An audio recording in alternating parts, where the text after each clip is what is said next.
ఏంటి అన్నది నేను మనకు చెప్తానండి.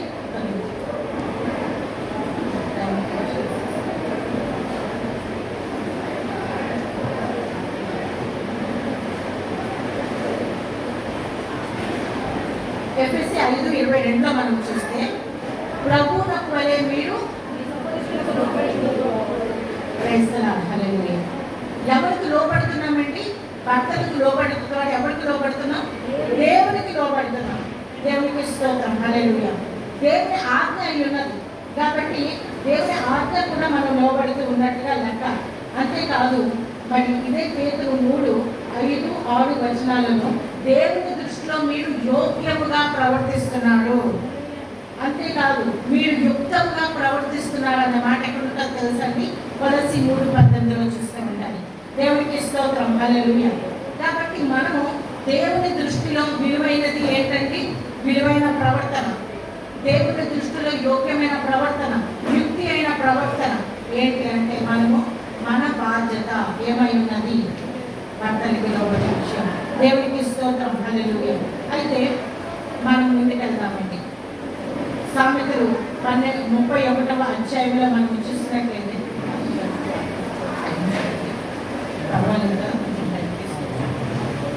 Praise the lord. హల్లెలూయా. ఇక్కడ మనం చూసినట్లయితే ఎవరు కృష్ణబాబోదండి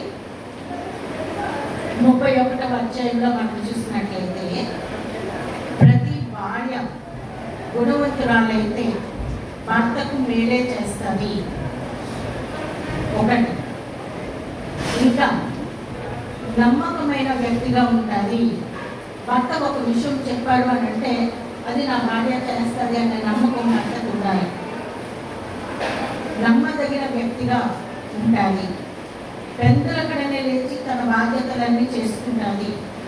తన బిడ్డలకు ఆహారం వండే విషయంలో, పనివారికి మరి వర్క్ అప్ చెప్పే విషయంలో, మరి తన ఇంటి ఆదాయం పెంచే విషయంలో ఆలోచన చేస్తుంది. ఇవన్నీ కూడా ఈ 31వ అధ్యాయం 12-31 వరకు ఉంటాయి. వ్యాపారస్తులతో కనెక్ట్ అయ్యి వ్యాపారం చేస్తూ ఉంటుంది. రాబోయే విషయాల గురించి, తన పిల్లల గురించి వెదురుడు. Praise the lord. హల్లెలూయా. ఆమె కృపగల ఉపదేశం చేస్తారు. నా బిడ్డల భవిష్యత్తు ఏమైపోతుందో అసలు వదిలిపోతుంది. దేవునికి స్తోత్రం. నువ్వు చేయాల్సింది నువ్వు చెయ్యి, నీ బిడ్డలు దేవుడు కాపాడుతాడు. నువ్వు చేయాల్సింది నువ్వు చేయకుండా బిడ్డలు కాపాడుకోవాలని ప్రార్థన వేస్ట్. నీ బాధ్యత నువ్వు సక్రమంగా నెరవేర్చిస్తే, వాక్య ప్రకారంగా నువ్వు జీవిస్తే, నీ బిడ్డల విషయం దేవుడు రాబోయే సంగతి విషయంలో నిర్భయంగా మనం ఉంటాం. దేవునికి స్తోత్రం. హల్లెలూయా. ఒకవేళ చెడు మార్గంలో బిడ్డలు వెళ్తున్నారు, లేకపోతే ఫెయిల్యూర్ అయిపోయి ఎగ్జామ్ ఫెయిల్ అయిపోతుందేమో అనే పరిస్థితుల్లో బిడ్డలు వెళ్తున్నారు, లేకపోతే ఇంకా ఏదో భయాందోళనలు ఉన్నాయనుకోండి, నేను దేవునితో సరిగ్గా ఉన్నానా? నేను దేవుని వాక్య ప్రకారంగా జీవిస్తున్నానా? నా బాధ్యతలు నేను చక్కగా నెరవేరుస్తున్నాను అంతే. అది చూసుకోనండి, ఆటోమేటిక్గా అన్ని సక్సెస్ అయ్యి. దేవునికి స్తోత్రం. హల్లెలూయా. ఇక్కడ మనము ఒక ఇంపార్టెంట్ ఫ్యామిలీ గురించి మాట్లాడాలని నేను ఈ సమయంలో ఆలోచన చేస్తున్నాను. నోవాహు కుటుంబం ఒకసారి ఆలోచన చేద్దాం. నోవాహు ఆదికాండం 6వ అధ్యాయంలో ఉంటాడు. నోవాహు నీతిపరుడు. ఏ ధర్మలో నీతిపరుడండి? ఎవరన్నా చెప్తారా? ఆ టైంలో భూలోకం అంతా ఎలా ఉందో చెప్తారా? భూలోకం అంతా కూడా చాలా భయంకరంగా బలాత్కారంతో నింపబడవాలి. దేవునికి స్తోత్రం. హల్లెలూయా. భూలోకం అంతా బలాత్కారంతో నింపబడి నేను నరులను చేసినందుకు దేవుడు సంతాపం పొందాడు. Praise the lord. 5వ వచనంలో ఉంటాడు. భూమి మీద నరులను చేసినందుకు ఆయన సంతాపం పొందాను. ఎందుకు? అంత చెడుతనం ఉన్నది, అంత ఊహ అంతా కూడా కేవలం చెడ్డది, బలాత్కారము, దౌర్జన్యము, దుష్టత్వము ఉన్నది. ఆ టైంలో, ఆ తరములో నీతిమంతులుగా కనబడింది దేవుడికి ఒకే ఒక్కడు నోవాహు. నోవాహు కుటుంబం నీతిమంతులుగా ఉన్నప్పుడు అతను దేవుని దగ్గర కృప పొందుకున్నాడు. దేవునికి స్తోత్రం. హల్లెలూయా. దేవుడి ఆ యొక్క నీతిమంతులుగా అతను జీవించడానికి ఇంకా వాళ్ళు సహకారం ఉండాలో ఉందో చెప్పండి. ఉంటారు కుటుంబారాధన చేద్దాం అంటే ముఖ్యంగా స్త్రీలు రావాలా వద్దా చెప్పండి. కూర్చోవాలి, భర్త కూర్చోవాలి, భార్య పరిగెట్టుకుని రావాలా, పిల్లలు ఆటోమేటిక్గా పరిగెట్టుకుని రావాలా. ఆ డిసిప్లిన్ నోవాహు కుటుంబంలో ఉంది. దేవునికి ఇస్తాను క్రైస్తవులు నీతిమంతుడిగా ఉండడానికి అక్కడ అందరికి సహకరించింది తన భార్య. దేవుని దగ్గర కృప పొందని చూడండి. ఎంత వచ్చిన యెహోవా దృష్టి యందు కృప పొందిన వాడాయను. ఆ కృప పొందుకోవడానికి ఎవరు సహకరించాడు? దేవుని కృప పొందుకోవడానికి భార్య సహకరించింది నోవాహుకి. దేవునికి స్తోత్రం. హల్లెలూయా. 9వ వచనం చూడండి. నోవాహు వంశవాళి ఇదే. నోవాహు నీతిపరుడును తన తరములో నిర్ధారహితుడుగా ఉన్నాడు. నోవాహు దేవునితో కూడా నడిచినవాడు. చూడండి, ఇప్పటికి ఆల్రెడీ 2 మాట్లాడుకున్నాం. ఇంకొక 3 ఏంటంటే అవి దేవుడు నీతిపరుడు. కృప పొందుకోవడానికి మూల కారణం భార్య సహకరించింది. కుటుంబాన్ని అందరినీ కూడా సహకరించింది. దేవునికి స్తోత్రం. నీతిగా జీవించింది. నీతిగా నోవాహు జీవించడానికి సపోర్ట్ చేసింది. దేవునికి స్తోత్రం. తన తరము వాటిలో నిందారహితంగా. కాబట్టి మనం నీతిగా భక్తిగా జీవించడం ఈజీ. నిందారహితంగా ఉండడం అంటే ఈజీగా చెప్పండి. మనం ఎంత బాగా చేసినా అవతల గొడవతో చదువుతూనే ఉంటాం. కానీ నోవాహు నిందారహితంగా ఉన్నాడు. దానికి సపోర్ట్ నోవాహు భార్య. దేవునికి స్తోత్రం. హల్లెలూయా. దేవునితో కూడా నడిచాడు. ఎద్దుల బండి వెళ్తూ ఉంటుందండి. ఒక ఎద్దు ముందుకు వెళ్తానండి, ఒక ఎద్దేమో అక్కడ ఏదో ఉంది పరిగెడతాను అనుకుంటాను. ముందుకు వెళ్దాం అనుకున్న ఎద్దు ముందుకి వెళ్ళలేదు.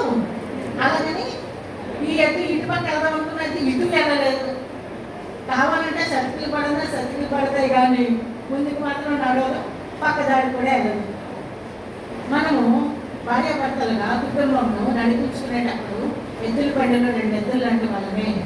ఇద్దరు కలిపి వెళ్ళిపోతూ ఉంటే పిల్లలు సహకరిస్తూ ఉంటే ఆ బండి ఇంకా చల్ల అంటే ఇంకా చాలా ఫాస్ట్గా వెళ్ళిపోతారు. దేవుని ఆశీర్వాదాలు పొందుకునేలాగా దేవునికి స్తోత్రం. హల్లెలూయా. భూమి మీద ఉన్న సమస్త జనులను వారి యొక్క దోషాన్ని బట్టి నశింపచేస్తాను.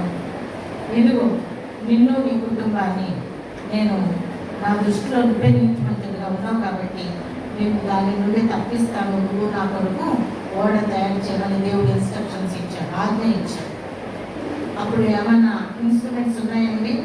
ఇప్పుడు ఓడని ఇన్స్ట్రుమెంట్స్ ఉన్నాయి. ఏది చేయాలన్నా కటింగ్ మిషన్ ఉంటుంది, అన్నీ ఉన్నాయి.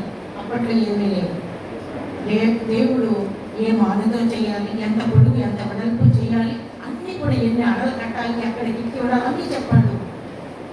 నోవాహు అట్లు చేశాను. యెహోవా చెప్పినది యావత్తు నోవాహు చేశాడు. దానికి ఎవరు సహకారం ఉంది? ఊళ్ళో వాళ్ళు వచ్చారు పని చేయడానికి? చెప్పండి, ఎవరైనా వచ్చారు? రాదు. ఎవరు హెల్ప్ చేశారు? తన పిల్లలు 3 రైతులా, తన 3 కోడళ్ళు, బహుశా ఈ నోవాహు భార్య బహుశా వాళ్ళందరికీ టీలు టిఫిన్లు టైంకి అందించేసి వాళ్ళు ఇంకా బలం పొందుకొని ఇంకా ఉత్సాహంతో పనిచేసేలాగా సహకరించి ఉండొచ్చు. దేవునికి స్తోత్రం. హల్లెలూయా. ఎంతమందికి చెప్పాడు? ఎవరైనా విన్నారా? కానీ వాళ్ళ పిల్లలు మాత్రం విన్నారు. అరే లోకం అంతా ఎవరు వినడం లేదు. ఏంటంటే అసలు వర్షమే లేదు, వర్షం పడుతుందంటే ఏంటి, నీళ్ళే లేవు, జలప్రలయం వస్తుందని చెప్తున్నాం ఏంటి డాడీ అని అనలేదు. నోవాహు దేవుడితో నడిచాడు, దేవుడి స్వరం వింటున్నాడు. పిల్లలు తండ్రి మాట విన్నారు, తల్లిదండ్రుల మాట సహకరించారు. కోడలతో సహా వాళ్ళందరూ కూడా ప్రళయం వచ్చింది, రక్షణ వాడులో విన్నారు. ప్రపంచం అంతా కూడా నాశనం అయిపోయింది. వాళ్ళొక్క కుటుంబమే ప్రిజర్వ్ చేయబడింది. లోకమంతా ఎవరు అయిపోతుంది, నీ కుటుంబం మాత్రం ప్రిజర్వ్ చేయబడుతుంది. దేవుడితో నడిస్తే దేవుడికి స్తోత్రం. హల్లెలూయా. అదే లోకం పోకడండి, అందరూ అలాగే వెళ్తున్నారండి. వద్దు, అందరూ వెళ్ళే దారి మనకొద్దు. మనకు ఒక దారి ఉంది, దేవుడిచ్చిన దారి. ఆ దారిలో వెళితే నోవాహులాగా మనము కూడా రక్షించబడతాం. ప్రేస్తలం. హల్లెలూయా. లోకానుసారమైన పద్ధతులు వద్దు. దేవుడికి స్తోత్రం. హల్లెలూయా. ఇంటి పార్టీలు అందరూ వెళ్తున్నారు, మనం అక్కర్లేదు. మనకి బోల్డెన్ ప్రార్థనలు ఉన్నాయి.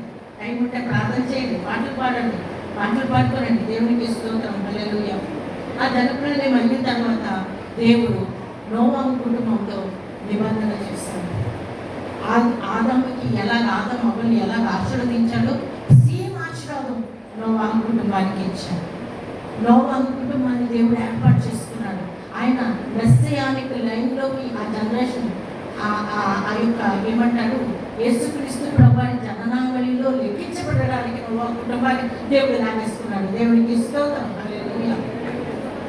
అంతేకాదు ఇదిగో ఇట్లా చేసినట్లుగా నేను ఎప్పుడు చేయను అని చెప్పి దేవుడు ఒక నిబంధన చేస్తూ ఇంద్రధనస్సును పెట్టాడు.